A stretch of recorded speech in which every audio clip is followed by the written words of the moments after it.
And we're back. Today we're going to be doing episode 1 of the Hearthstone card reviews that I intend to do for 10 episodes.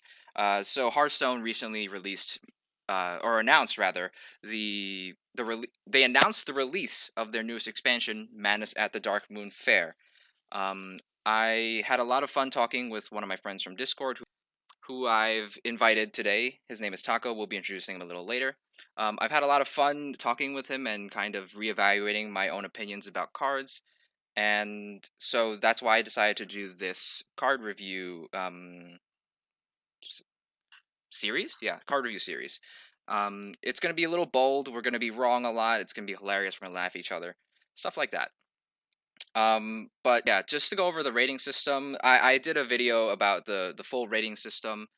Um, of how we're going to be rating these cards. It's going to be a 5-star system. This is what I refer to as phase 1 of the ranking system. Full details of the entire system will be in a link in the description. I'll link you to the video that does actually describe the full system.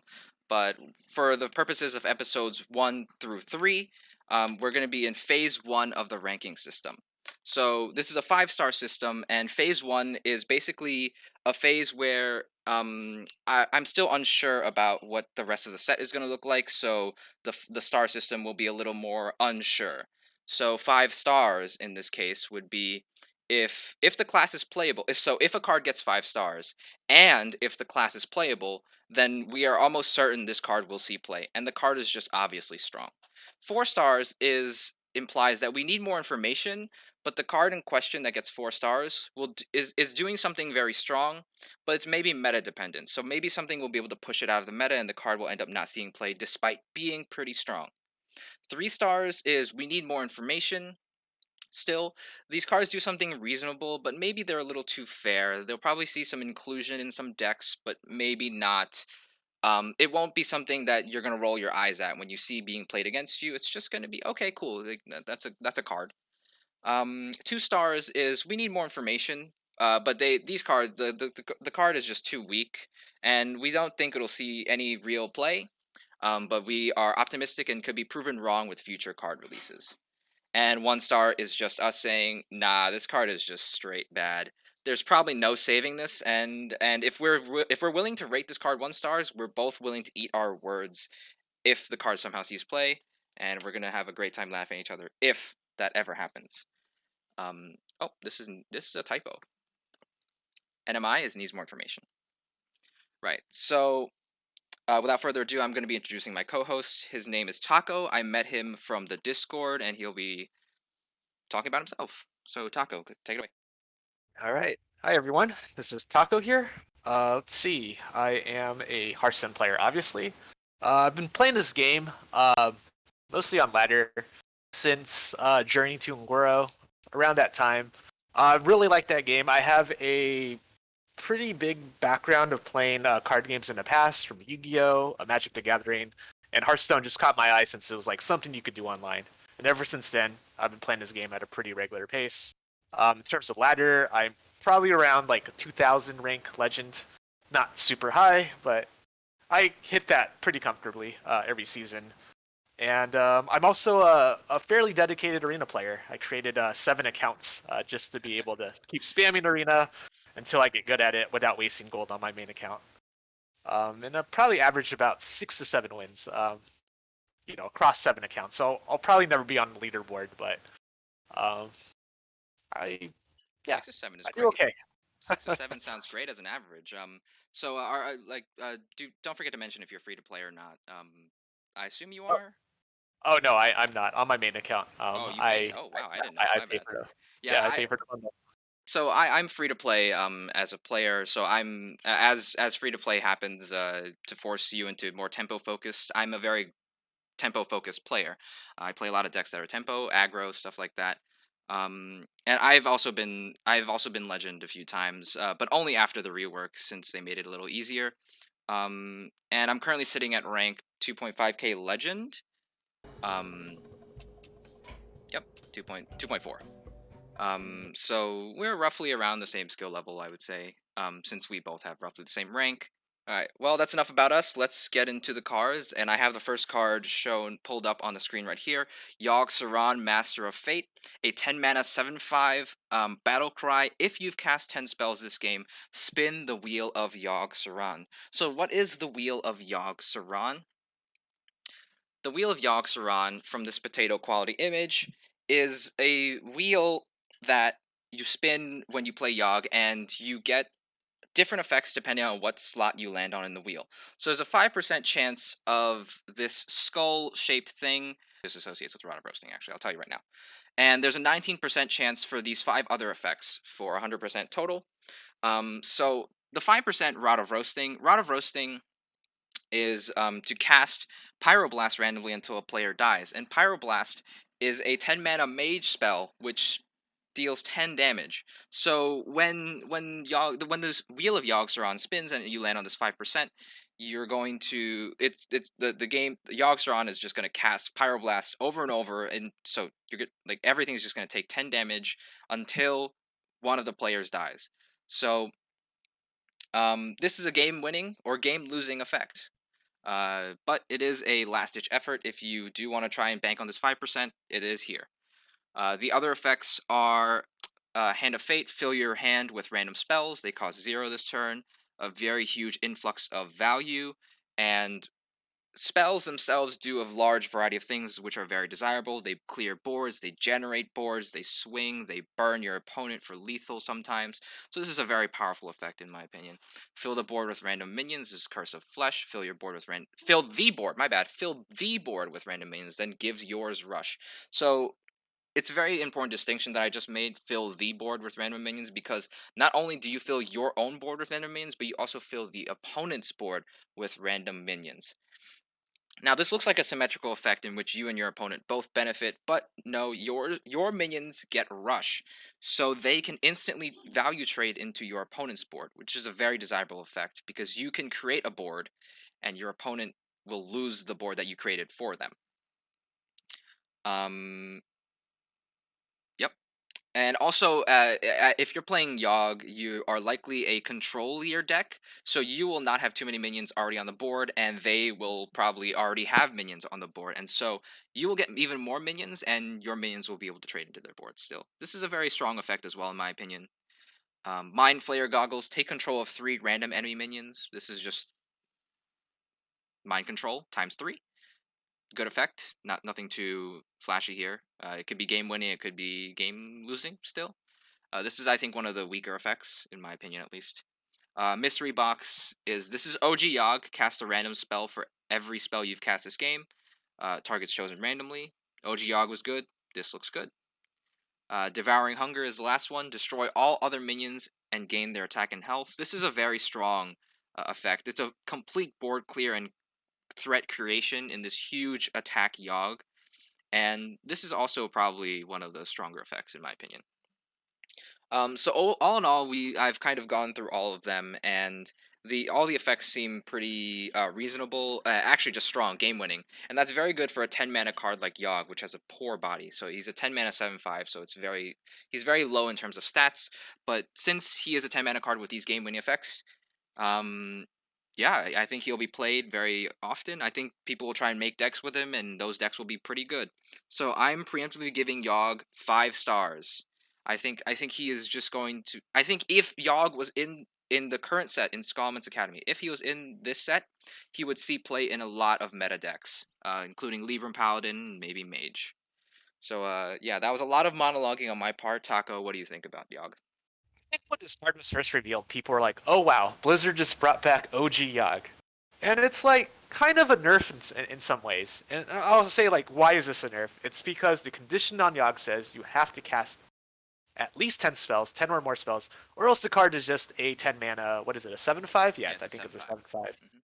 And like hitting that exact 10 spell mark really does make a difference, because when you were playing old Yogg, a lot of times you don't hit exactly 10 or 10 or more. You might play it when you hit 6 spells, 7 spells, 8 spells. And like Yogg, before the nerfs and before the ban from tournaments, like it was a pretty broken card. So that factor does make it a little bit like more fair and maybe not as competitive. Like if this will actually see competitive play. There are decks in the meta, like I like to think about Druid right now, of just for two simple reasons. One, Druid has Lightning Bloom. It's able to have 0 mana cards, which are pretty good, and it's also able to ramp, so you can get to that turn 10, uh, like relatively quick. Get that 10 mana, sorry, relatively quickly.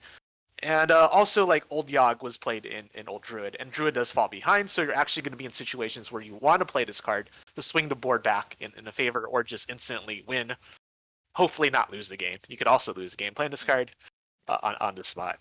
So I'm kind of on the fence here between 4 and 5. Like, I think that these competitive like cards like this kind of do seem competitive play. We had Puzzle Box Yogg-Saron, where it didn't really see play directly, but Dragoncaster being able to cheat it out on turn 6, like, just made Highlander Mage like what it is. Yeah, so is this gonna be like? Is this gonna cast force gonna be like Dragoncaster, where randomness, done early? I don't think it is, because you still have that 10 mana requirement. So I'm actually gonna give this 4 stars. Okay, 4 star sounds reasonable. You want to see more of the set. I could have leaned toward 4 stars. We're not like completely sure if it's going to be a very control focused set yet. The current meta is a little aggressive, so maybe if classes don't get enough control tools, we could see Yogg possibly not being that 5 star card. I believe he is, but I'm pretty sold that Blizzard. I'm confident in Blizzard being able to produce a set that is more control or combo oriented. So yeah, we'll see. But yeah, y'all gets 5 and 4 from us respectively. So yeah, next card. Next card, Cthulhu. Cthulhu the Shattered. Actually, my bad. Not Cthulhu. Cthulhu the Shattered is a 10 mana 6/6 with a start of game effect, and start of game has been really explored in very broken ways. But break into pieces, and Taco will take over first to tell you what that is. But the actual effect of Cthulhu is a 10 mana 6/6 with Battle Cry. Deal 30 damage, randomly split among all enemies. So yeah, Taco. All right, so here we have the 4 pieces of Cthulhu, and the way this works is that at the start of the game, Cthulhu gets broken into these 4 cards. They get shuffled into your deck, so you can't get them in your mulligan. And then as you draw these cards and play them, once all 4 cards are played, Cthulhu will get shuffled into the deck, and then you have to draw a Cthulhu to get that payoff of dealing 30 damage randomly split among all enemies. So let's go into each piece of Cthulhu and just go over what they do. So first we got the Eye of Cthulhu, which is a 5 mana card that deals 7 random damage, or 7 damage randomly split among all enemies. And it's like Avenging Wrath, right? Which is 6 mana, deal 8. This is 5 mana, deal 7. So for 1 less mana, you deal 1 less damage. You got the Heart of Cthulhu, which is a 5 mana card that deals 3 damage to all minions, which is, yeah, it's pretty much what it is. The Body of Cthulhu, 5 mana, summon a 6/6 Cthulhu's Body with Taunt.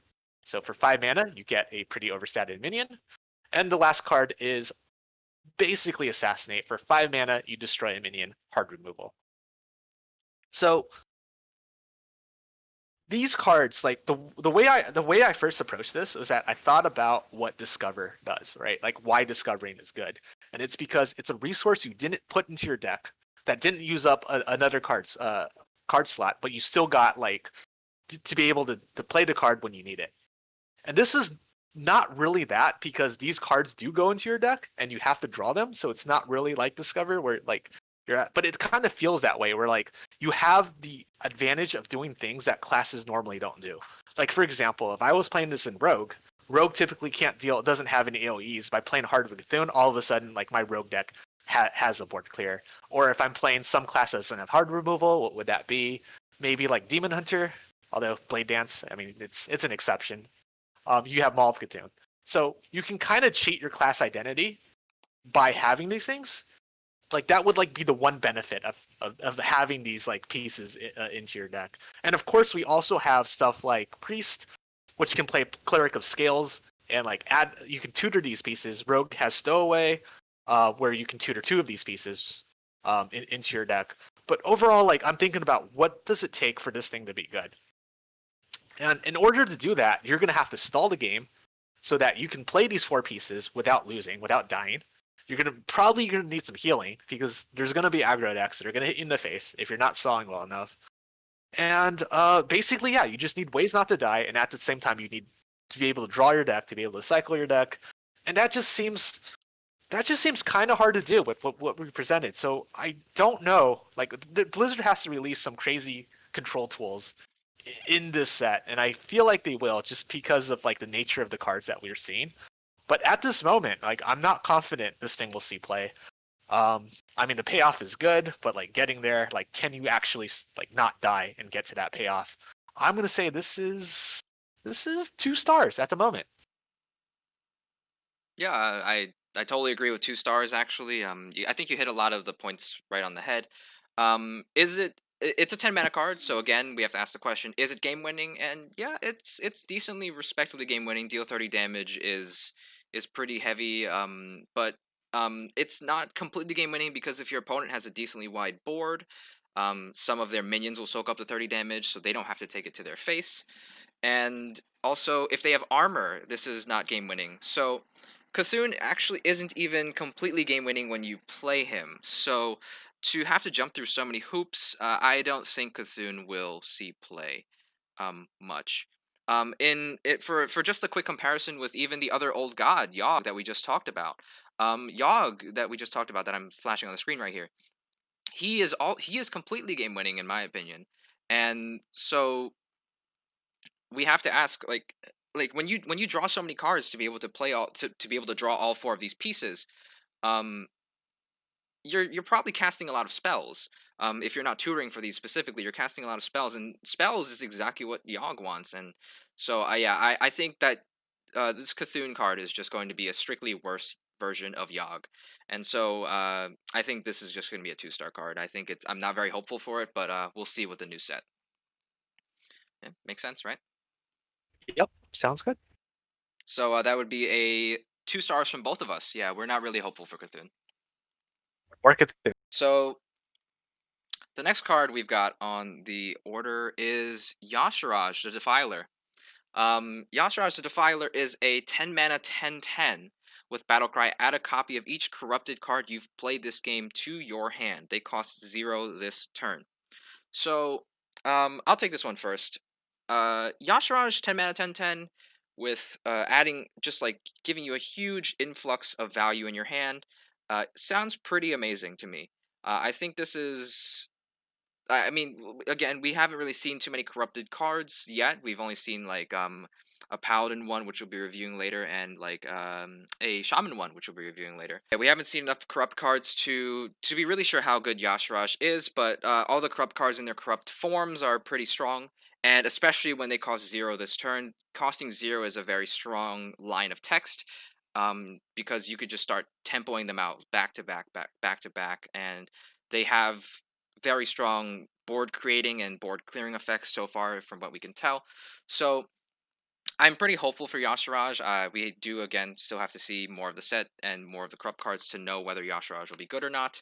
But I expect Yasharaj, just because of the last line of text, they cost 0 this turn, to be pretty game winning. And for a 10 mana card to be game winning like that, to be able to generate a swing and threaten probably counter lethal, I am expecting this Yasharaj card to be 4 stars. And Taco, why Uh, don't you give your opinion? yeah, so I think that the zero cost, a lot of people might be baited by the they cost 0 this turn. Not that it's a bad thing, but there's like even if the cards didn't cost 0 this turn, you still have like it's a lot of value, potential value that you could have in your hand. And I think this depends a lot on like how good corrupted is. As well. Like, are the corrupted cards good? And like, are they even worth playing? That you can get to this state where adding these cards and hopefully being able to play it for 0 is game breaking. But yeah, this is a very powerful effect. This is actually even the body itself is very good. Unlike the other old gods, which are kind of understated, this one is huge. And like with the added benefit of those 0 mana cards that you're going to play on this turn, you have this 10 mana 10/10 body. Unless like they really mess up corrupted and like just I don't know, release like a lot of terrible cards. It's kind of hard to see Yasharaj not seeing play, but we still need to see what those corrupted cards are. But I agree with Dara here. This is a 4-star card. Yeah, sounds good. So that's 4 stars again from both of us. Yeah, pretty reasonable. Uh, the next card and the last old god of the four is N'Zoth. N'Zoth is a 10 mana 5/7 battle cry. Resurrect a friendly minion of each minion type. So yeah, Taco, take this one first. So we've seen N'Zoth before, where it resurrects every single Death Rattle card. And at this moment, it's kind of hard to build a N'Zoth deck because I've looked through the current collection of what we have and looked at all the tribes. We got Murlocs, Beasts, Mechs, Pirates, Elementals, and like Totems. Yes, Totems is a tribe. And it's really hard, like just looking at standard at what it is right now, to find something meaningful. So the new set needs to have like a lot of tribes that are like worth resurrecting. And what's something that's worth resurrecting would be a big taunt, something with a broken death rattle that you want to get over and over again. And like I just don't see it. Like maybe it's possible, but I'm really skeptical that we could get something that way.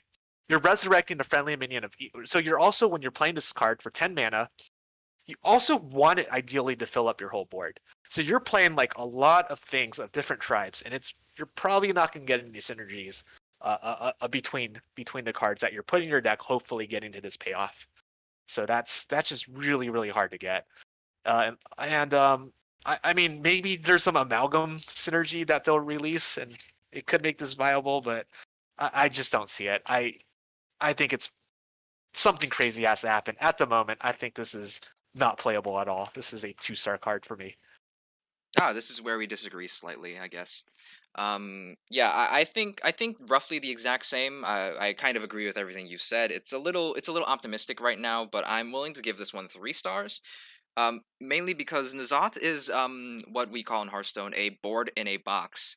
Feoris is also the same, and other board in a box cards like Feoris and N'Zoth have traditionally seen at least reasonable play in the meta.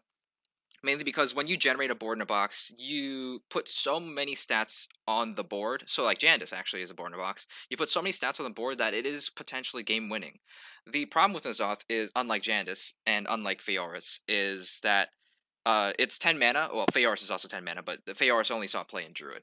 So, like because Druid could ramp so quickly. So, the others could be played in either very rapid fashion or played relatively safely because Rogue has a lot of tempo to be able to play Janice out, and so does Mage. N'Zoth, though, I'm a little skeptical because we don't currently have a class that supports so many um, different tribes, and even if we did, we're gonna probably need like a lot of like fast fast either beasts, dragons. We're gonna need a lot of different fast tribes, like tribes that are able to swing the board instantly as soon as they are summoned. So we need to try to like charge or like rush as a mechanic or some kind of end of turn effect which clears the board.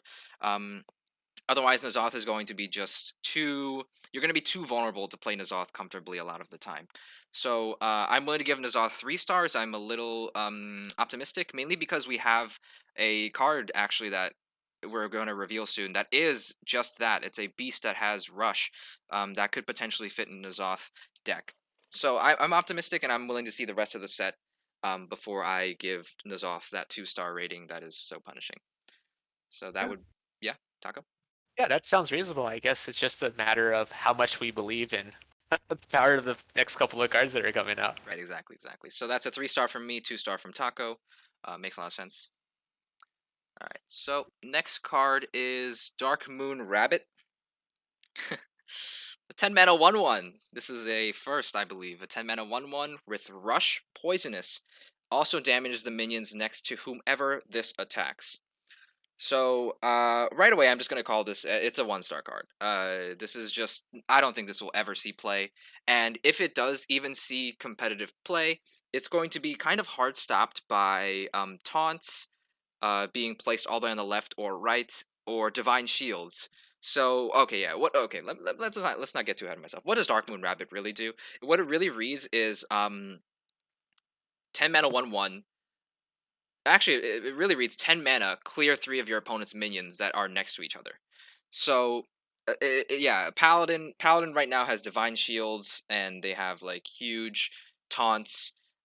So I'm not really, and Paladin is pretty good right now in an okay spot with Libra and Paladin.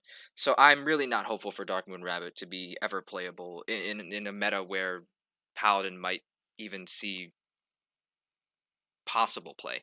And not only that, it's very easy to play around. Like, yeah, just put your taunt all the way on the left, put your taunt all the way on the right. Positioning for this is the same positioning as what is that called? Lake Thresher from GA Druid. So yeah, I yeah, not hopeful for this one. Taco, anything? I actually will give this 2 stars. And this is a very interesting card for the reason of like, let's think about cards that we have in the past, like Twisting Nether. What is Twisting Nether? Twisting Nether is 8 mana, and it's a double-sided board clear. This is potentially for 2 extra mana, you are getting a one-sided board clear potentially, and that swing is potentially huge. And it's also like if there is some crazy control deck that wants to play Twisting Nether, they might consider Darkmoon Rabbit as well, simply because it kind of does what it does similarly, um, but you don't lose your own board. But yeah, it's still not a great card, for the reason that it is a 10 mana card. But I don't know if it's completely terrible. Like there might be some fringe uses. Paladin, I think Dara made a really good point about Divine Shield. Like if you rush into a Divine Shield, it doesn't do any damage, so you're like not really doing anything. The other interesting thing about this card is being 10 mana, like you're probably more likely to see this getting played by like evolving something or randomly generating. However, the numerous ways there are of getting like a 10 mana card on the board in Hearthstone, probably through evolve somehow. And like that, this is a potential out. Like if you like get some kind of board, you need to clear your opponent. Maybe you'll YOLO this and just blow your opponent out of the water. I don't think that straight off the bat I would put this into any deck at well, but just being like a potential board clear and being sticky, or allowing your other minions to stick, there might be some potential. Super unlikely, but 2 stars. Oh yeah, actually, you made a really good point right there. Just at the end about how this could be a potential swing card, and we can see that it's a beast. So that the N'Zoth card we just talked about, which summons a bunch of tribes, and we need tribes with reactive and very strong reactive effects. Do you think Darkmoon Rabbit would see play in that deck? In N'Zoth, potentially, because it does kind of keep you alive, so you can get to that N'Zoth, so you can get to that power turn. But I'm thinking like, how does that deck win? Right, like summoning a 1/1, unless your other cards are Yeah, just huge, and then like it doesn't really solve the problem yeah, it of doesn't what look that good. N'Zoth deck has. Yeah, it doesn't But look good at all in that deck. Even yeah, I was gonna say no. I don't think it sees play in that deck even. Yeah, so I'm yeah. Both of us are a little skeptical about this. I'm willing to just say this will never see play right away. Taco's willing to give it a chance. So 1 star from me, 2 stars from Taco. So yeah, the next card is our first corrupt card for real.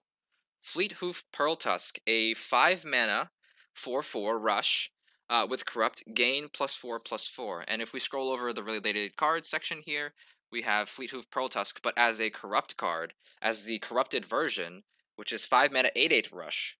So Taco, take this one first. yeah, so Pearl Tusk, it is pretty interesting. The base body, 5 mana, 4/4, is like it's not great. It's like half a faceless corruptor. But once you get it upgraded, it's a 5 mana 8/8, and what does that look like? It looks like a Dragon Ball Poacher, which is a 4 mana 8/8, but they have to have a dragon on the board. And I'm just thinking back when Descent of Dragons first came out, like Poacher was like, even then it was okay, right? Like you played it, it kind of destroyed your opponent, but it was just when everyone's playing like heavy dragon decks, but it was okay. It wasn't like dominating that early unrefined. All right. So even in Dragon Ball Poacher, wasn't really like super played, and like on the surface of what it is, it's kind of a mediocre card, and it depends a lot on like the other cards that we saw today. Like, is N'Zoth is the N'Zoth deck good enough where we can actually run this? Or sorry, not the N'Zoth card, the other one that adds, what was it? Yashiraj. Yashiraj. Yeah, Yashiraj. It is like, will this go into Yashiraj deck because like we just need corrupted minions? And at this point, it's too hard to tell. But if I believe that this is maybe an average or below average card, relative to how good corrupt minions are, um, I'm not too high on it at the moment. And the other thing interesting about like big corrupted cards, well, 5 mana is pretty big. You need to spend a potentially like a 6 or more mana card to actually have this like be corrupted. So just looking at the meta today, like how many good 6, 7, 8 whatever mana cards are there? And just looking at the curve, it doesn't look promising. Um, I don't want to go through all the decks, but I looked at it and I'm just not feeling this card. I think that as of right now, this is a 2-star card. Ooh, 2 stars. Ooh, that's a lot lower than I was gonna say. I am certainly a lot more optimistic than you are about this card. I actually think it's a 4 star card. I'm very very optimistic about this. You mentioned, yeah, Yasharaj with the corrupt synergy, and I see the beast tag on this thing, so I'm thinking Nazoth with the beast synergy as well. Oh wait, did I say Yasharaj with the corrupt synergy? Nazoth with the beast synergy is what I meant to Right. say. Um, and I really think this card is exactly what we're looking for. I think this is one of the pieces for both the Yasharaj and the Zoth decks if they are able to be formed. Yeah, Yasharaj is looking for reactive, corrupted cards that are very powerful and swing the board. This is one of them. 5 mana, 8/8 rush for zero when you play off of Yasharaj is very very impressive. I think this will be a very strong piece of the Yasharaj deck if it forms. And Nazoth is going to really want this to be resurrected as the beast of choice. Even if it's a 4/4, it's fine. It doesn't need to be corrupted for Nazoth. Even as a charging 4/4, it's at least something proactive that you can do on that turn. You slam Nazoth down for 10 mana. Um, but as a free 8/8 rush, again, excellent for Nazoth as well as Yasharaj. So I think if those two decks are formed, this will be an important piece in those two decks. I can see, yeah, I know of your concern about the 5 mana cost of this card, so it's going to be hard to corrupt. But yeah, the control decks with board clears that are 6 mana and higher will find this very easy to slot in. This is a reactive card, so you're not always going to be playing it on curve. So yeah, I think this is going to be 4 stars. All right. Yeah, so that's anything to add, or is that it? No, I think that sounds good. Sounds good. So it's a 4 stars from me, 2 stars from Taco. We Two stars. this is somewhere this is something we can laugh at if Taco's wrong or if I'm wrong, Yep, we can laugh at each other. I think they'll make better cards. All right, we'll see. So yeah, next card is Day at the Fair. So this is the another corrupt card.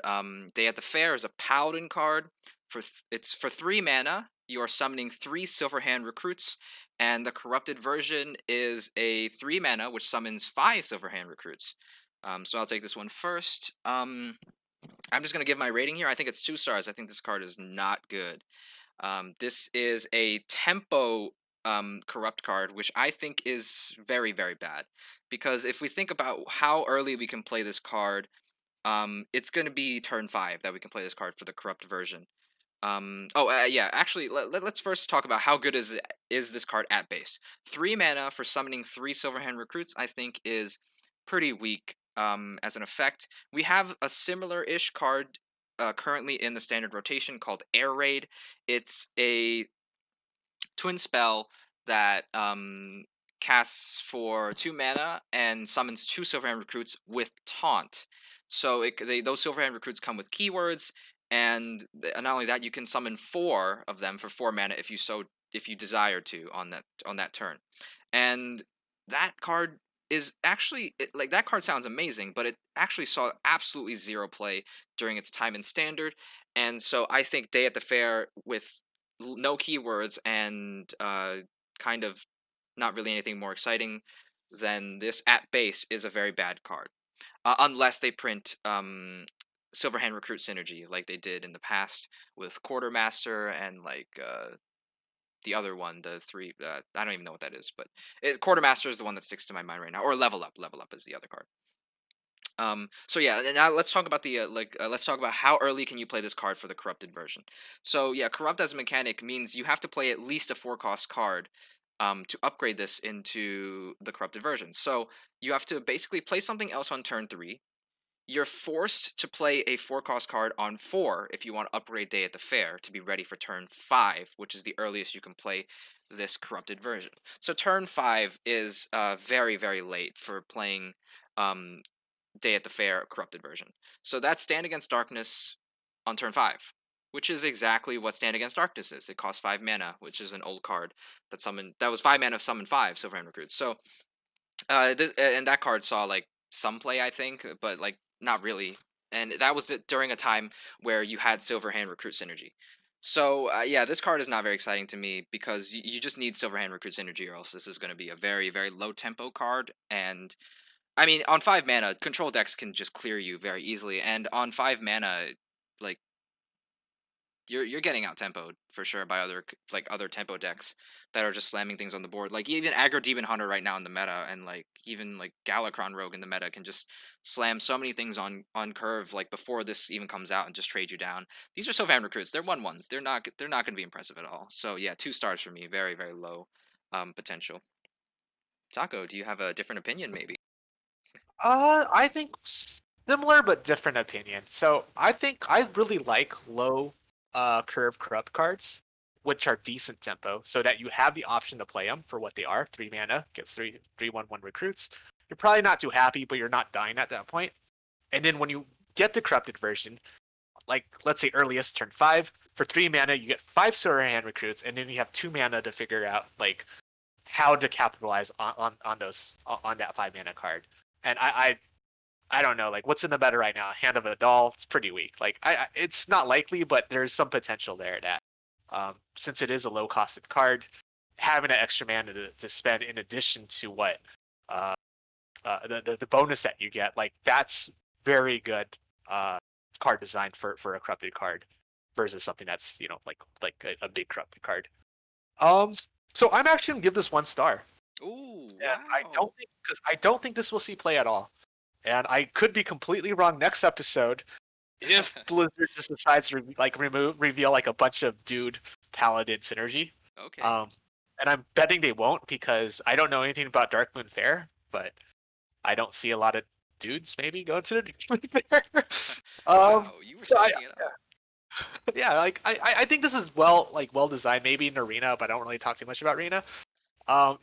It's exactly what you want out of a corrupted card, but I still think like at its base level and standard, it's just too weak. And the potential is too low. Like for 2 mana, like what's the most powerful thing you can do? 2 mana, Power of the Wild. Oh wait, that's Druid. It's Hand of a Doll. It's like whatever. Ooh, wait. Actually, as you mentioned, Power of the Wild, there is a current Paladin card in Standard called Righteous Cause, which is Oh, Power of the Wild. By the way, if you summon like 5 minions, it's the side quest for Paladin. It hasn't seen any play, obviously, anytime recently in Standard. But maybe we get some kind of maybe Righteous you can do that in the Cause. same turn, right? Like Yeah, you can do that in the you same could play turn. the side quest, play this, and then complete the quest, and then all of a sudden you doubled your It's stats. a Huh, 3 mana maybe. 10/10. Maybe. Hey, Yeah, maybe this is a 2 star card. that's why I said those 2 stars. Like we got to see Yeah, the rest I of the didn't set. think about that. There is some synergies. Okay, all Yeah, right, there's two some stars. synergies. Two Changed my stars. mind. Okay, 2 stars for both of us. You were talking enough, and then you gave it 1 star. I was so sad. I thought I you know. were gonna share. I thought of Hand of a Doll. I was like, wait. All right. Well, anyway, yeah, 2 stars for both of us. Yeah, I'm glad I could change Tacos 1 star. God, that was brutal. You're gonna brutalize this card so bad.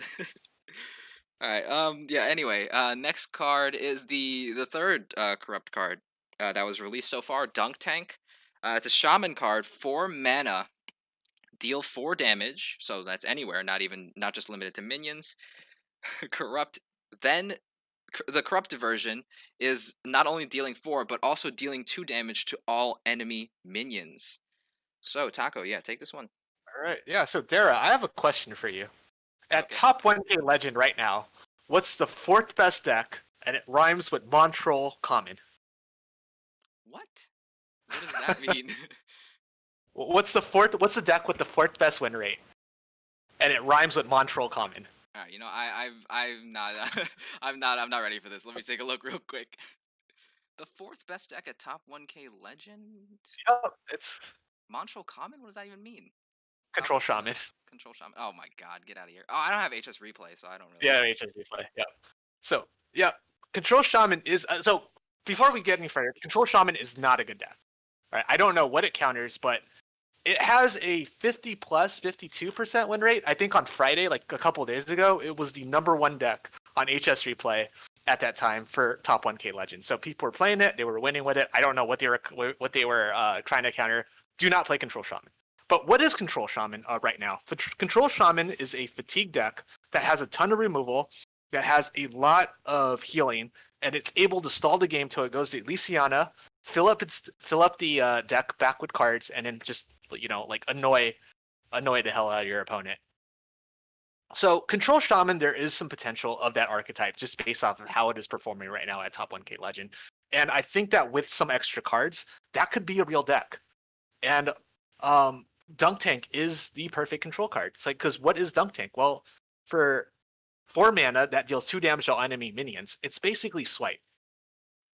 Except that the 4 damage when it goes to a minion, and then it deals additional 2 damage, it's like 6 damage, and 4 damage, and then 2 damage, so potentially 6 damage to a minion, whereas Swipe, well, we all know Swipe, 4 damage and then 1 damage, unless it goes face. So we have a better Swipe for Shaman, but we're gonna say, but then we're gonna go back again to that card, Day at the Fair, where I was like, okay, low curve cards are good. Why is this different? This is different because Swipe, generally, you don't really want to play it on curve. Like, you try not to play it on curve. The power of the Swipe comes from later on when you have Swipe and you're able to do something else. Like, sometimes you will play Swipe on curve, but in a general line, it's not a curve card. So I think that 4 mana deal 2 it's a reasonable card. And yeah, I think that, and also with the ability to go face, it also solves like a lot of problems that Shaman has right now, which is it doesn't really have a way to close out game. Like, it has to rely on Elysiana. I think Control Shaman in the future, probably if it's good, probably will still be that really annoying fatigue deck, which I hope doesn't really catch on. But this is just a better Swipe. And so I'm gonna give it 4 stars. Okay, 4 stars. Yeah, that sounds great. I will one up you here and give it 5 stars. Oh Um, wow. Mainly because the 5 star category is optimistic right now. If I just want to remind you real quick what 5 stars is. 5 stars is if the class sees play at all, it will be running this card. By the way, so if you think Shaman will see play at all at a decent at least tier 2, and all shamans will include Dunk Tank, it's 5 stars. So like if you just reminding you know that's the Yep. definition, right? So you still Yeah, think it's I 4 don't. star? Okay. I still think so because I don't know if like an aggro shaman will play this. Like, did aggro druid kind of played Swipe, but there might be better things to do. Like, the meta has modernized more where we don't really play cards like that. Um. Okay, yeah. Let me give my argument and see Oh if I yeah, could sure, change your of mind. course. Right. So yeah, at base this card is very very bad. 4 mana deal 4 is actually, what is that? That's worse than Lava Burst. That's worse than it's worse than Swipe, because Swipe is 4 mana deal 4, but also AOE for 1. So it's actually a little weak at base, but it's at least reasonable because it is burn. Burn is allowed to be slightly overpriced sometimes because it can aim face and close out the game, right? So yeah, like exactly as Taco said, Control Shaman has no way to really win the game right now. But I don't think this is the card that will win the game. I think the 4 old gods, one of them will be Control Shaman's win condition, or maybe multiple. We don't know how Control Shaman will be built, but Control Shaman now has win conditions, and Dunk Tank is just a way for you to get to those win conditions safely. I think Dunk Tank does a really amazing job at doing that. Um, in the corrupt version, again, just like Taco said, upgraded Swipe, very good. I want to also compare this with Volcanic Potion, which was a mage spell for 3 mana, dealing 2 AoE to the entire board. For 3 mana, you did 2 AoE to the entire board, so even your own. But this is a 4 mana, deal 2 to only the enemy side, and also 4 to a specific target on your enemy side, hopefully. I don't know if you'll be aiming at yourself here, but I don't think that's a synergy you'll be trying to proc with Shaman. Yeah, so this card is super powerful for Shaman, and I really am kind of, I guess, hopeful for Shaman because Blizzard said they would buff it, and this is essentially like a buff to Shaman. This is a very, very, very strong card. I don't think anyone should be overlooking this. This is a 5 stars to me still. So yeah, Taco. Anything else? Oh, actually, also, before I close out, this is super super good with spell damage, and Shaman has gotten the Skullman's Academy spell damage cards in Rune Dagger and Primordial Studies. I think this card is so insane with spell damage, even so. Yeah, extra synergy with Shaman right now. Oh yeah, Yeah, Taco. Go ahead. I'm glad you mentioned spell damage shaman because that is like a pretty a synergy that I overlooked, but I still believe that the spell damage core cards for Shaman are kind of weak. That I don't think this really gets into the archetype, but like just looking at the base numbers, right? Like 4 to 5 and then 2 to 3. So if you get spell damage +1, like that's a major difference. Hmm. But at the same time, like I don't think that will carry that archetype to tier 1. I think this is really dependent on control shaman being good. And Okay. maybe the old gods help, but that core is still iffy Oh, until we see I the wasn't talking cards. about spell damage shaman as a tempo deck. I was talking about it Mm. as a control mechanic, using spell damage to help control. Yeah, Oh, I think okay. that's part of the package if it actually comes into fruition. Lady Vosh also, and Lady Vosh Prime also very core cards in that I think idea we can consider. But yeah, Yeah. I no, I'm sticking with 4 4 stars. stars for you. All right, fine. 5 stars for me. 4 stars for you. I'm sold already. They're putting it on the table and I'm buying it. I'm buying Dunk Tank. All right. Yeah. Next card is this one's interesting. Fortune Teller. This is a priest 5 mana taunt. It's a 3/3 with battle cry +1/+1 for each spell in your hand. So also to note, this is a mech, by the way. So the reason why I bring up mech is because it is at least anything with the tag right now. You have to think about whether it's like good with N'Zoth or not. It is a taunt, so it's at least okay with N'Zoth, as in like it is something defensive that comes out. But it's a taunt with a battle cry, which you don't get when you resurrect it. So battle cry +1/+1 for each spell in your hand. Oh, by the way, this is a 5 mana 3/3. I want to say that again. This is a 5 mana 3/3. That is so understated. 5 mana taunt in today's meta, like Void Drinker, which is the Warlock Soul Shard. Taunt was a 5 mana 4/5 at base, and it could be a 5 mana 7/8, and it didn't see play at all. It was not enough to carry Warlock to playability.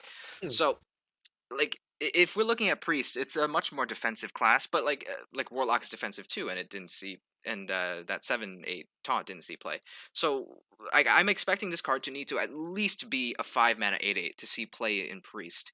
And that means you have to have 5 spells in your hand for this card to see play, and I just don't think priest is holding 5 spells comfortably. If you're able to hold 5 spells in your hand as priest, you're already winning, and so I think this is not going to see play at all in Priest.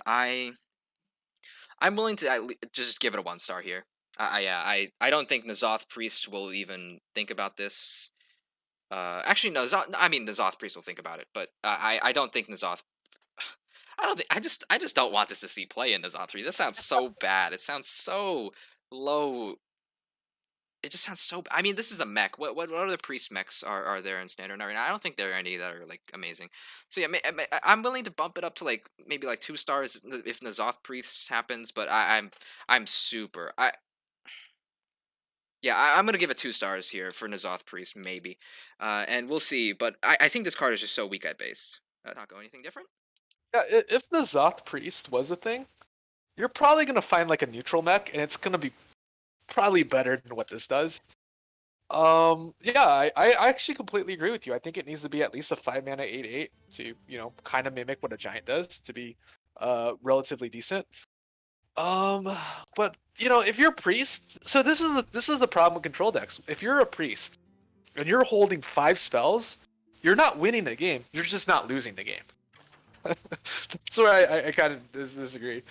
Like you have enough tools to maintain, but there's not enough like stuff to get over that hump, which is why you kind of need a closer. But I just don't think this is it. Yeah, 1 star. Yeah, so I'm just scrolling through Hearthstone right now to look to check Taco's thing. He just mentioned that you'll find a better mech to play. Currently in standard, it doesn't look like that's true. We got Hecklebot, which you're not really looking to play, and we've got Yeah. Safeguard, which is like the closest mech to seeing play, I guess, in terms of compared to Fortune Teller. But this is a 6 mana 4/5 really. So I mean a 6 mana 4/5. Death rattling to 0/5 is not too impressive either. So yeah. I would think that's better. No, but like remember the 0/5 also that this death rattles into N'Zoth. Oh, right. That So could you also you go might in your summon pool. that off of N'Zoth, and that's like pretty sad. Yeah, maybe they'll release better mechs. Yeah, so I think hopefully like I think this is the best mech that Priest has access to Hmm. as of right now. So that's why I'm giving it 2 stars. But Right. I really hope they release better mechs for Priest because this looks so. Or like we just ignore mechs, don't play mechs, Or we and yeah we maybe just just ignore the whole they mech have shard. enough. Yeah, Yeah, it's N'Zoth also doesn't. possible. Yeah, exactly. N'Zoth doesn't have to summon every single tribe for it to be good. It just needs to summon like reasonable amount of value. Yeah, so 2 stars from me, 1 star from Taco. Or All right, next card is Guess the Weight. We're getting to the so Blizzard released actually 4 cards from Druid, and this is one of them. We actually have seen, so therefore we have seen a good chunk of Druid by now. So this is one of them. It's Guess the Weight, 2 mana, draw a card, and after you draw that card, and seeing that card, you have to guess if your next card costs more or less than the card you just drew, and if you guess correctly, you draw it. So yeah, Taco, take this one first. yeah, so the first reaction that I saw when Guess the Weight came out was, "Oh, you play Polkelt and then you're never wrong." And that's kind of true, but like if you played Guess the Weight and you knew your deck fairly well, and you got a 10 mana card or a 9 mana card or whatever, you're probably gonna get that right. You're probably gonna guess the weight of the next card pretty correct. The biggest problem with this card is when it's a tie, and based off the wording, it doesn't seem like you get to draw the extra card, and it doesn't even seem like you can guess that it will be a tie. Um, yeah, it literally says more or less. It doesn't have the option, so it's 2 mana, optimistically draw two, and like that's basically cram session with a with the spell damage card on the board. So is 2 mana draw two good in Druid? I would say yes, because I mean we had that card called Branching Paths, which in Wild is played in decks. I don't want to talk about Wild too much, but there are combo decks that play 4 mana draw two just to be able to cycle. So this being a cycle card is excellent. I'm just not sure what we are cycling for. Um, but that we can't already do. Like I don't see what this replaces in the current metagame. In the worst case, 2 mana draw one. It's not great, but but Druid players used to do that already with Breath of Dreams. Sometimes you just keep the Breath of Dreams, you play it, you whiff on the dragon, you still draw a card, you're happy because turn four, you're still able to play Overgrowth. Um, I really not sure. I think this is average. Like the power level of the card is good enough, but the more I talk about it, it just seems like I just don't know where I would play this card based off of what I see. Um, yeah, I'd say 2 stars. I'm just not seeing it. Oh, you don't like this card? Whoa. I don't know where I would play it. Like I Oh, think it's okay, like okay, at its okay, okay. base level. Gotcha. Yeah. Okay, I get what you I get it now. You think the card is strong, but you're just not sure. You're just not seeing play at all. Yep. So you don't think Druid can fit this? I actually think the exact opposite. I think Druid is gonna love this. Branching Paths is something you brought up, but Branching Paths costs 4. This costs 2 mana, and it can draw 2 cards. That's really good.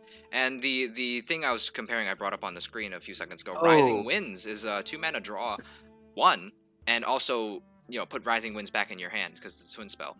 So basically what I'm trying to say is Druid used to have a cram sessions already, but it was like a cram sessions that couldn't be upgraded. But this is a cram sessions. This is essentially a cram sessions that has a spell damage on board, right? It's very likely you're going to guess correctly, and if you don't, then it's a little sad. But like I'm going to optimistically say that you know your deck well enough to be able to draw 2 cards most of the time. So the expected value I think of this card is roughly like one and like 1.75 cards that you draw off this, and 2 mana draw 1.75 cards is I think really strong. Um, Especially since Arcane Intellect is seeing play in Mage fringely right now as a 3 mana draw too. So and Druid actually you said a few seconds ago Druid has nothing to cycle to, but we have again these old guys that we can be cycling to, and also Druid is very known for playing Overflow, for 7 mana draw 5. So Druid is already known right now for enjoying cycle, and this is cycle, and this is a really good cycle, and I think so maybe possibly we could get away from the Overflow idea and maybe more into Guess the Weight as an idea, and kind of with heavier cards leaning toward the old gods as the Druid win condition. So I actually think Yash, no, yeah, not Yash, Shiraj. Yogg is a reasonable Druid win condition. I'll talk more about that as we review the other Druid cards. But I'm willing to give this 5 stars. I'm willing to say that this will see play in Oh, every wow. Druid. Yeah, I think this is a strong Druid card. It's an epic too, so I usually they make epics a little stronger, but I think yeah, this is a Druid card that we're going to be seeing be a staple. Yeah, I just think that as long as Breath of Dreams is in a meta, that will always like kind of fill that spot of what Guess the Wait will do. Like if you want Guess, like I don't think Guess the Wait is better than Breath of Dreams because Breath of Dreams also ramps. Like you draw a Okay. card, but you also ramp, which is worth more than a card in my opinion for Druid. And it's just too hard for me to like to imagine a deck, to build a deck where you fit both like all those cards in. I Okay. agree. I think it's a very powerful card, but I don't know if I can conceivably build a deck that looks Actually, like let me that. just say Yogg again. Are you sure that Yogg isn't the end game for this? We can go Guess the Wait, Uh, Breath of Dreams, all these little small spells that you mentioned when we you mentioned like a lot of synergy with small spells when we were talking about Yogg, and so this is just another small spell for Yogg, and it's a small spell that replaces itself and also draws another card. So we could potentially just keep spamming these small spells and get to yeah, that but Yogg. it's not tempo and it's not ramp. Like it doesn't remove anything. It's just it's just It's gas, I yeah. don't know. Like It's different. yeah, it's just we have. I feel like there's already cards. Like I don't think this is better than Overflow. I think I would rather play Overflow just because it also heals me. It gets me more cards. Yeah. Um, it's gonna be hard for me to fit this in. Like something crazy has to happen for. But yeah, I I think like on a base power level, like this is a very powerful card. I just don't know if I can put it in the deck at the moment. Yeah, I'm really looking at Yogg Druid as a potential thing. So I'm looking to get away from that overflow idea, which is just 7 mana for one spell credit for Yogg.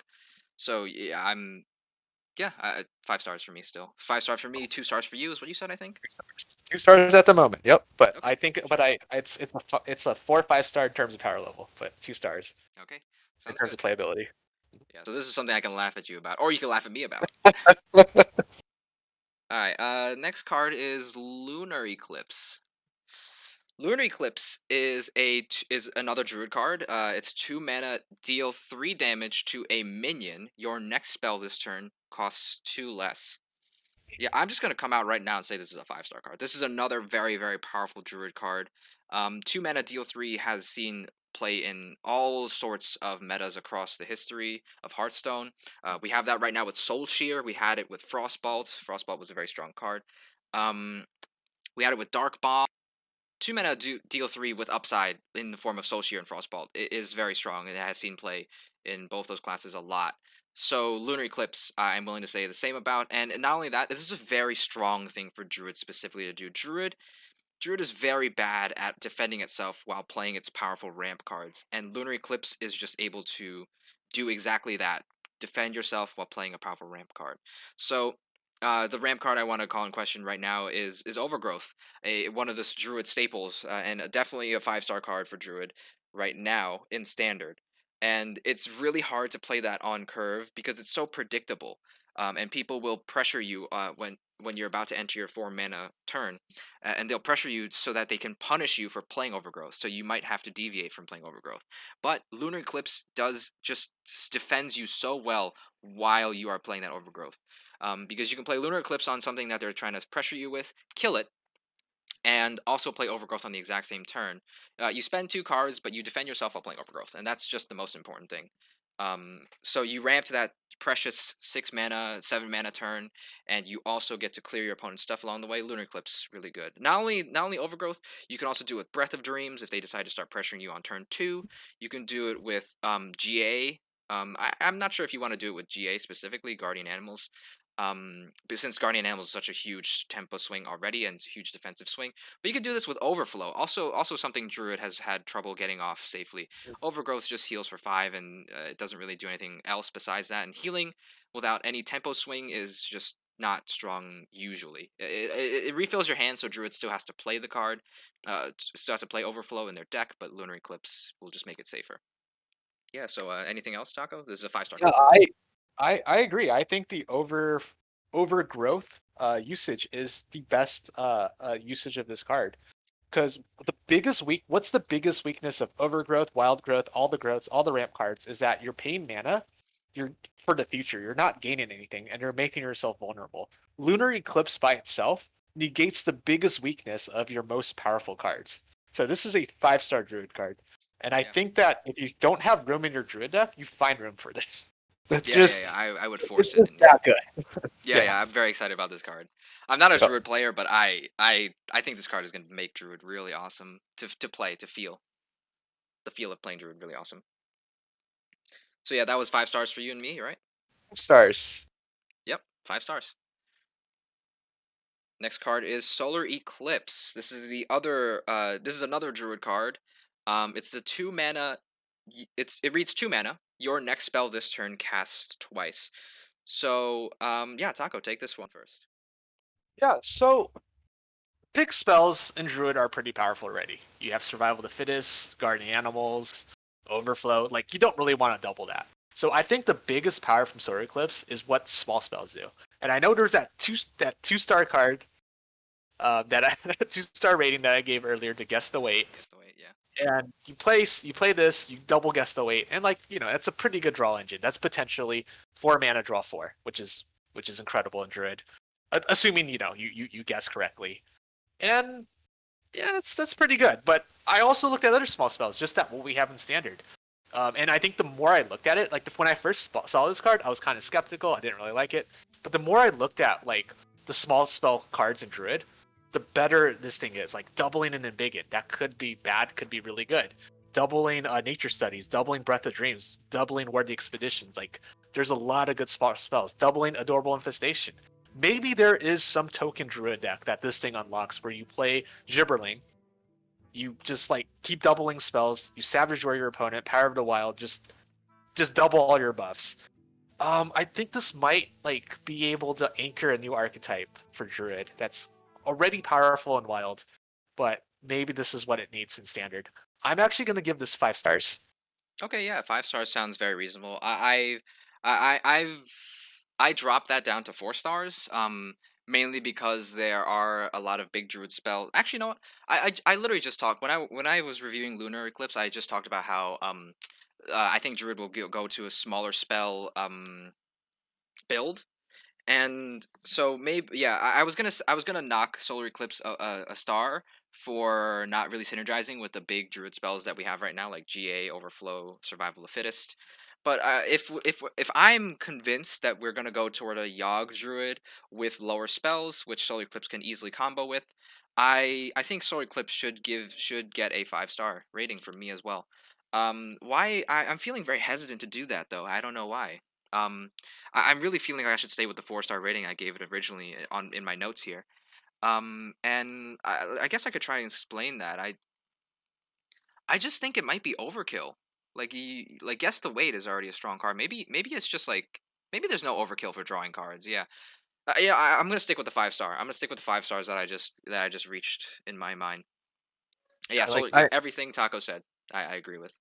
Just that. yeah, yeah, I kind of agree. Like I was hesitant at first, but then I thought about like the potential tempo you can get just for doubling like a lot of those buff cards. Like if you double a Savage Warrior, you're winning the game on the spot right there. Like Hmm. that's potentially really powerful.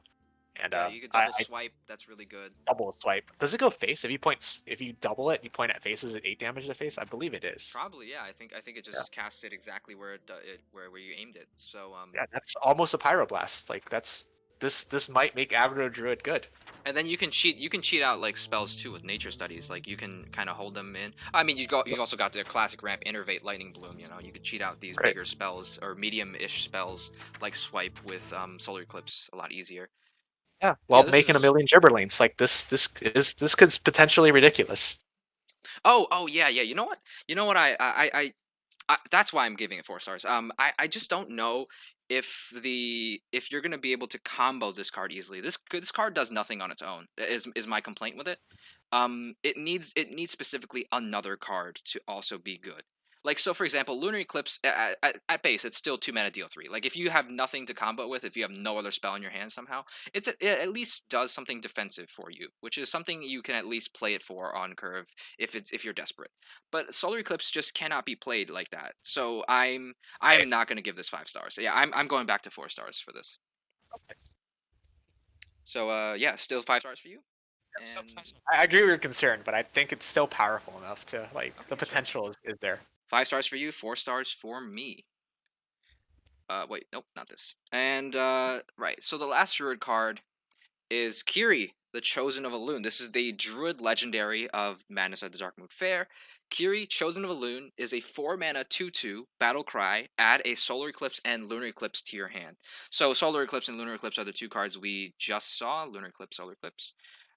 So it's a 4 mana 2/2 that now adds it to your hand.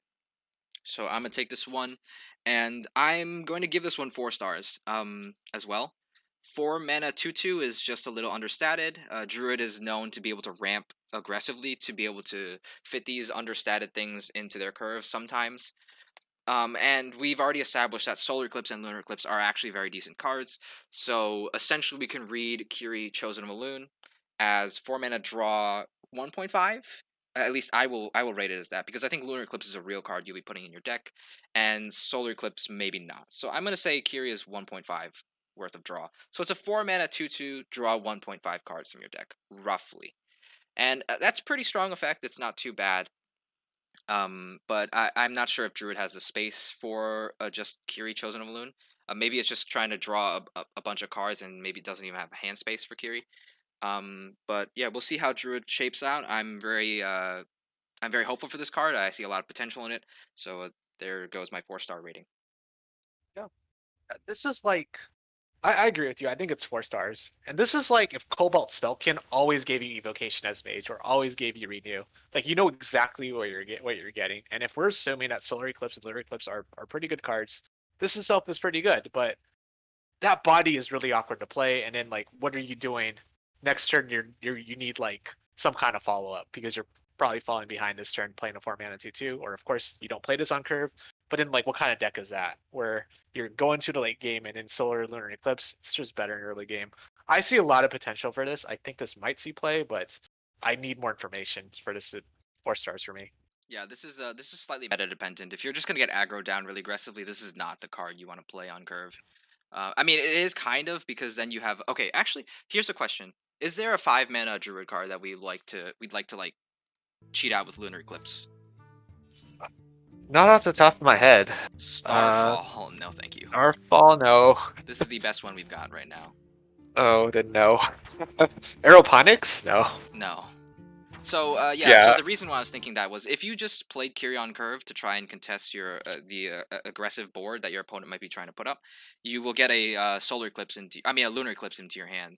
So I was seeing if we could potentially cheat out a 5 mana card with solar eclipse along the way. And also I guess we should look at 3 mana cards too, because lunar eclipse can double cast a 3 mana card. So, ooh, Or Fungal Blessing. Fortress. That might be a little too much draw. That might be too much. Blessing of the Ancients if you have a board already. Yeah, but that's a token druid thing, right? So I Yeah. don't think Kiri Right. would be in a token druid. Yeah, I agree. I don't Yeah. see B. No, B's. Yeah, so this is I don't know. this is meta dependent is what I'm trying to say. It is gonna have Yeah. to see, or it's meta dependent, or if druid gets other defensive cards, I could see this being played because you Yeah. can sneak this in maybe. Right. Yep. Yeah. So Yeah. I 4 stars agree. from both of I us. think we need to pay attention to a 3 mana slot and a 5 mana slot to like, which could easily make this go up or down. Yeah. Yeah. Well, Also, by the way, if you're playing this on curve, you're not playing overgrowth on curve. That's another issue. So yeah, this card has a lot of contention in the 4 cost slot, and is a very vulnerable card. I'm hopeful, but we could easily see this be a 2 star, maybe even 1 star card in the actual release or in phase 3 of our system. Yeah, I agree. All right, and here's the last card. Last but not least, the ringleader of the Darkmoon Faire, Silas Darkmoon. This is a 7 mana 4/4 legendary card, neutral legendary. Battle cry: choose a direction to rotate all minions. So, Taco, why don't you describe to us what this rotate keyword means? It's not even a keyword; it's just rotate. Yeah, it just rotate where you want to go this way or that way. And I guess to our listeners, that's really confusing. But if you look at the picture, this way it goes to the left, and that way it points to the right. So you can, yeah. So if you play the carousel, in the solo adventure, it's basically that hero power that the opponent has, where the board just goes either clockwise or counterclockwise. So this is really interesting because it unlocks a lot of OTKs. And to be honest, I think all the OTKs are pretty bad and they won't get played. I think the real potential of this card is the tempo that it gets from board manipulation. Wait, what are the And OTKs? like, What are the OTKs? oh, the OTKs are where you have the Ashtung Battle Lord, Ashtung Slayer. I don't remember the exact name of that card. It's the I 1 mana 1/4, and it deals damage to your hero based off of how much damage I'm paraphrasing, of course. Whenever this minion takes damage, also deal that damage to your hero. It is a neutral 1 mana 1/4 from Ashes of Outland. So the idea is you rotate this to your opponent's board. You play something like Shield Slam, and it just, or you have a bunch of Morag Artificers on the board, and you just like burn your opponent to death on the spot. There's other OTKs as well. I won't get too much into them because it's wild. You can probably go on YouTube. There's just like there's a lot of creative stuff you can do with this card. None of them really seem playable, just because like what you have to do to get to that game state. You have to draw those cards. You have to survive, and you have to have enough mana. So I don't think that will be playable. But if there is potential in this card, it's that board manipulation. And what that means is that like you're playing against Libram Paladin, they Libram buffed a minion. You play Silas, you steal their Libram. You're playing against like Highlander Hunter, they got King Crush out. With Brand, you steal their King Crush. Like those potential swings are what make this card interesting. But I don't think it's enough. Like I think like that's what makes this card better than relying on the OTKs. But at the same time, like it's probably still not good enough to be a card that's playable, like that we'll see consistent play in a meta. Shaman's always interesting as well because you can give your opponent a totem and then take their card. Um, and yeah, like, and also this is a card you can play around. Like, it just, Yeah, yeah, yeah, that's it's very super favorable. fun, but probably not good. Um, so, well, you can't dust it. No, you can't dust it. Yeah, because Yeah, it was a free legendary given to us. but if you could dust it, 1 stars. Yeah, I would agree. It's a 1 star card. Yeah, it's a very interesting card. It's very fun. There's a lot of combos it enables, like that Soulbound Ash Tongue combo you just mentioned. Morag Artificers with like Ancestral Spirits and like Torrents is the Shaman version. But yeah, we don't really see that even show up right now in Standard, even though we got Silas early. Yeah, so this is a card we got early. We actually have access to this card right now before the expansion actually released, and it's just not seeing play. The Shield Slam version with Warrior, it requires you to have like a lot of armor, and if you have that much armor against a lot of decks, you're probably winning because they're not putting enough pressure on to you, and so you don't really need this like finisher thing. Like I mean, the finisher's always good. In control decks, finishers are always good, but like it's just like 2 extra cards that you don't really like need to have in the deck. Like you should be able to control them out of the game just by draining all their resources. And yeah, and the problem with Control Warrior has always been that it dies to aggro sometimes by accident in the early game, and not to like other control decks. Control Warrior has been naturally one of the better control decks, and the only reason why it's not seeing play right now is because Priest could instantly put in the Galakron of Priest and just beat Control Warrior with infinite value. So what I'm trying to say here is this is a 1 star card because it's not really making any combos happen right now, and I don't see it making any combos happen later. It's a 7 mana 4/4. It's a pretty high mana cost for something you can't reduce, and so it needs to be at least very swingy or game winning. It is a little swingy, but like you're in that you can take that huge Libram buffed thing, like Taco said. But the other thing is that people, if this ever becomes meta in any way, people will know exactly how to play around it. They'll just put their biggest minions in the middle, and that will just shut off anything you could do with Silas, anything creative you could do with Silas, without playing something on the board to interact with their board before you rotate. So yeah, I'm not really hopeful for this. This is a 1 star card for me. Yeah, and I guess the way that I would look at it is like this is basically mind control, but sometimes worse. Most of the time, it's going to be a worse mind control, Yeah. simply because they could play around it, or it it's you're giving up something too, and you're swapping. You might give them something good if you're unless you're playing a combo. So Right. Yeah. I don't see it. It's like a mind control which with cost, and you can't target it, so it's not looking too good for this card. Yeah, but yeah, that's the last card. This is the ringleader, and certainly not least. And that was episode 1. Taco, you have any closing thoughts? Closing thoughts? Yeah, this was there's a good chunk of cards. I think all the cards are pretty interesting, but pretty excited to see if if my mind changes about any of these based off of what we see in the future, because this is probably a really small fraction of the whole madness at the Darkmoon Fair puzzle. Yeah, yeah. I'm really happy to see these huge 10 mana payoff cards. I'm not really a player of these control combo decks, but I'm just excited to see something different. Meta is a little stale, not too stale, but it's a little stale right now. And I'm really enjoying the fact that we're getting this huge influx of cards earlier than December, which is actually the expected expansion release date. We're getting them November 17th. So yeah, new meta really soon. Yep. New meta.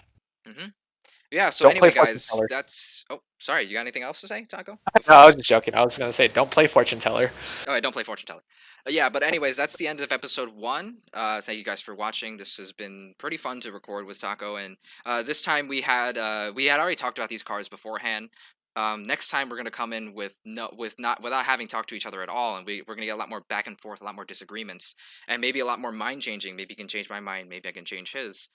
Um, but that's for episode 2, which will be coming out when the next 13 to 14 cards are revealed. So until then, yeah, thank you for watching. Peace out, Thank you. guys.